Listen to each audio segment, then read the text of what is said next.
Voici ceux désignés pour conduire le Comité national du recensement général de la population et de l'habitation du Bénin, la 5e phase. Ces trois représentent respectivement les sous-comités du suivi du recensement, les sous-comités financiers, les sous-comités communication, publicité et sensibilisation.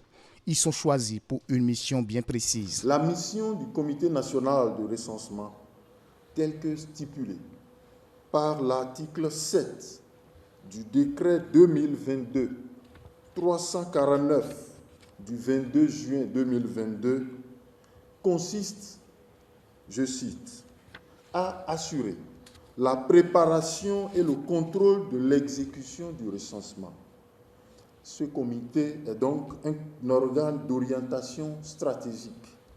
Il est composé de représentants des ministères sectoriels, des institutions de la République, du monde de la recherche scientifique, des acteurs de la société civile et des organisations économiques. Le CNR est doté de 3 sous-comités, à savoir le sous-comité chargé du suivi du recensement, le sous-comité chargé de la communication, de la publicité et de la sensibilisation et le sous-comité finance.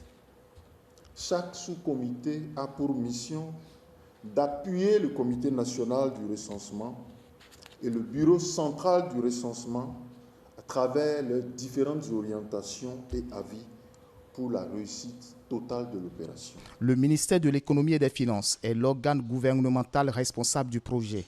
L'Institut national de la statistique et de la démographie, qui est sous tutelle de ce ministère, est le bras technique du 5e recensement général de la population et de l'habitation du Bénin. Depuis avril 2016, le Bénin s'est engagé dans de profondes réformes de restructuration et de modernisation du système statistique national.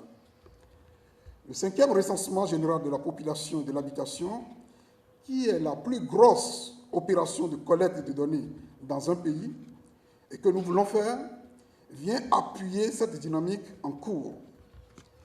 L'objectif global de tout recensement est de contribuer à la production et à la diffusion de données sociodémographiques fiables nécessaires à l'élaboration, la mise en œuvre et le suivi et évaluation de nos politiques et plans de développement, surtout pour les années à venir. La principale innovation du RGPH5 est l'utilisation d'outils électroniques pour la collecte des données aussi bien lors de la cartographie censitaire que pour le dénombrement général.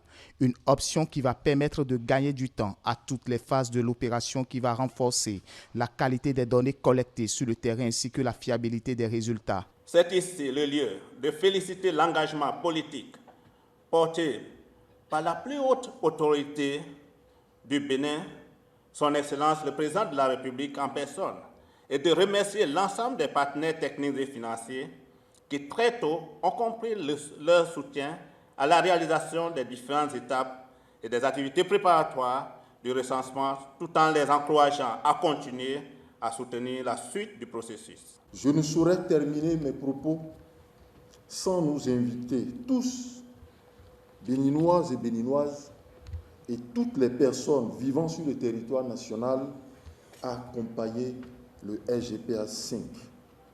Il y va de l'intérêt de nous tous pour permettre à notre gouvernement de poursuivre le développement équilibré et durable de notre pays. Faut-il le rappeler, le Bénin a organisé son premier recensement en 1979 et par la suite les 2e, 3e et 4e recensements respectivement en 1992, 2002 et 2013.